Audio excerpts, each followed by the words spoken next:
Welcome to Change the Narrative with Red. And Stace again. And we're here to share our lives and our journey in South Africa. Like really here. Like as opposed to fake here? Opposed to being in the States. Okay. Well, we want to come to you today and share with you 5 things that we learned in Durban. Or a man from the 5th flow. So corny. Okay. So first I want to talk about our overall impression of Durban. It is a beautiful city. The food is fresh. There's so many different cultures. We had bunny chow for the first time. I was very concerned about what it was because I had no clue initially. But it's basically just curry inside of a hollowed out loaf of bread in a cute little box. That's really all it is, but it's really, really good. We stayed at the Umloti resort. Are you saying that right? Umloti. Okay. Yeah. Okay. I mean, I don't know You how to gotta say put the it. D, you gotta put your tongue at the top of your mouth, and then you gotta let the air out of the side of your tongue. Nolita told you this? Her new name is Speed Racer. Okay, being that Red said she was trying to speak Zulu, let's let that be number one thing that we learned about Durban. Mm-hmm. Go ahead. The Zulu folks, they want you to speak Zulu. Mm-hmm. Even if they know you don't speak Zulu, they still want you to speak it. Yeah. They want you to at least try. Tell them your experience. So, this is actually going to lead into number 2.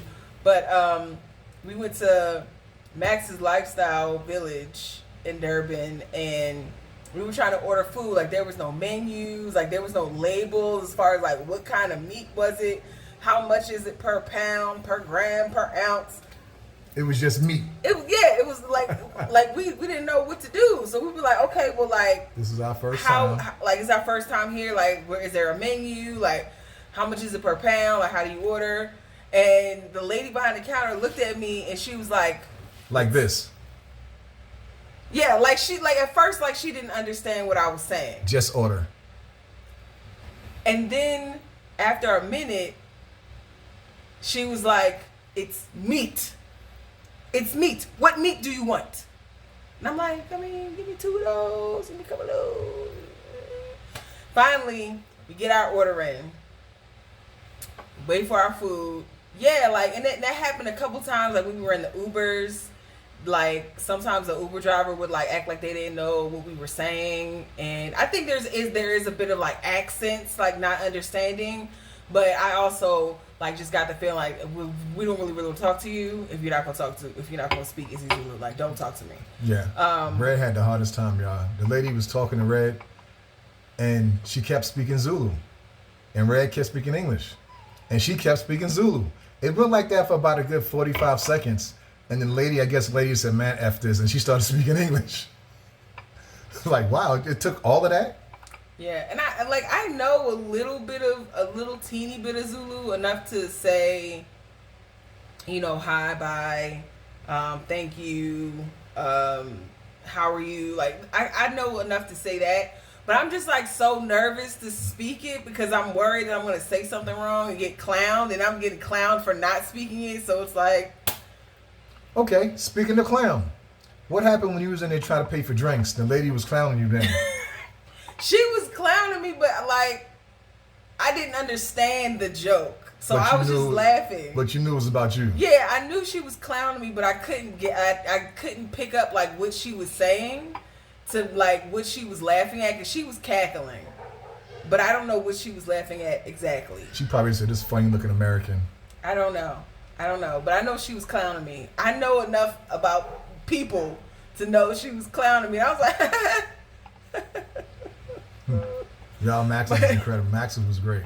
So that leads us to number 2. Braai's delicious. And Stacy needs to learn and he needs to do some work.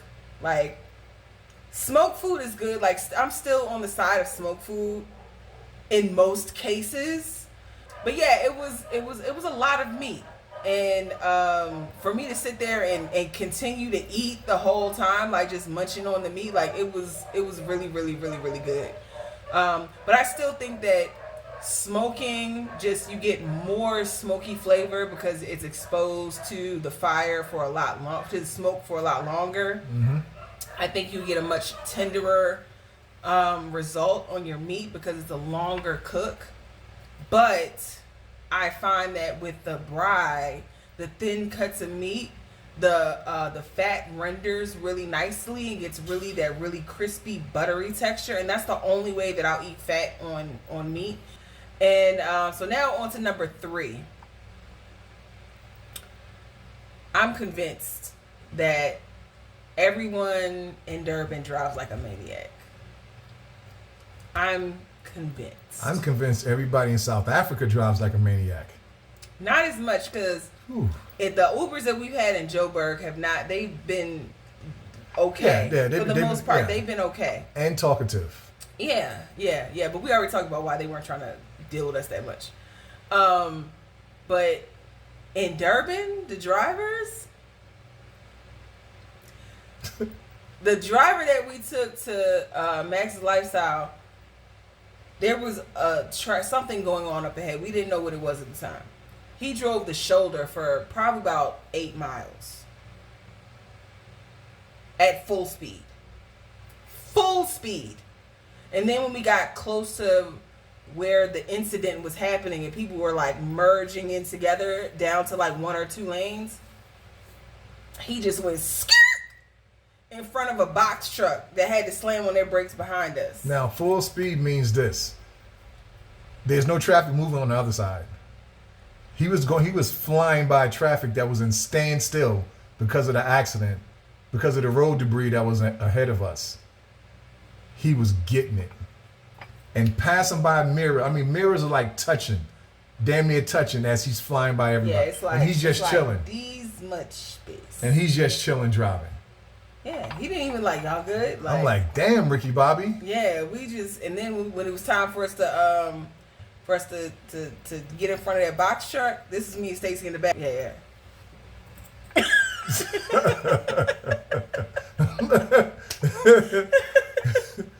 Yeah. But we still had a good time though. We had a great time. Yeah, it was great. It was great. On to number 4. There's a lot of pink people. That's my line. You have never once said pink people on this podcast. Apparently it's a thing. People are saying it in the comments and everything. I feel like it's a thing now. It's a thing now? Mm-hmm. There's a lot of pink people there, y'all. And the surprising thing is this. They was all friendly. So I think I need to apologize, and I need not to call them pink people anymore. But the Americans, they're going to be called the pink people. Yes. But the people here, the white folks are here. See, the white folks here will be called white folks. Even where we staying at right now, the white folks are really, really friendly. They're good, friendly white folks. I mean, so far. So far. You know what I'm saying? They got good credit right now. We gonna see. On to number 5. This is the one. Now, if y'all have not seen our video about Durban being dangerous, watch it. I'll link it in the description. There's a bunch of gangsters out there. There are some gangsters running around Durban, breaking into people's houses, stealing snacks, and like climbing down the window, climbing down the back of the building. Who taught them how to open up refrigerator doors? They're monkeys, y'all. It is monkeys running around Durban, breaking into people's houses and stealing. Like, we got it on camera finally, but like they run the streets like a gang. There's always like 10 of them, and I'm pretty sure it's the same 10. And they just run the town. They just go around waiting for people to take food out so they can steal it. Yeah. I've never seen them like approach a person and take something from them, but it wouldn't put it past them. I wouldn't put it past them. Yo, I was told that if you throw something at them, they might pick it up and throw it back at you. I think that's it. I think that's it about like what we learned in Durban. The next thing that y'all are gonna see from us is gonna be our footage that we took while we were in Durban. I'm gonna try to get that on the next couple of days, and so keep an eye out for it. Make sure you like, share, subscribe to our channel, Changing the Narrative. We are here to change the narrative on visiting and living in Africa, specifically in South Africa. So if you know anybody who would be interested in that subject, definitely pass on our channel in this video. Is there anything else that you would like to say, Stacey? Nope. All right. Thank y'all so much for sitting with us today, and we love you. Peace out.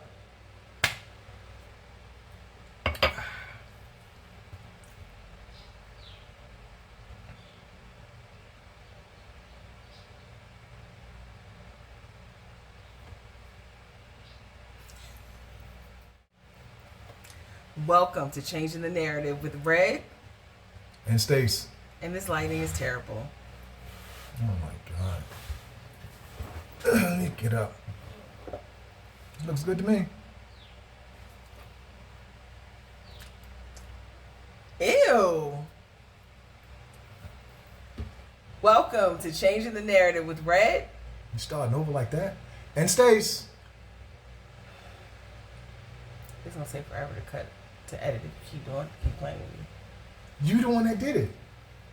But I don't really eat a lot of meat in general. Like, I eat chicken, I eat seafood, I eat beef sparingly.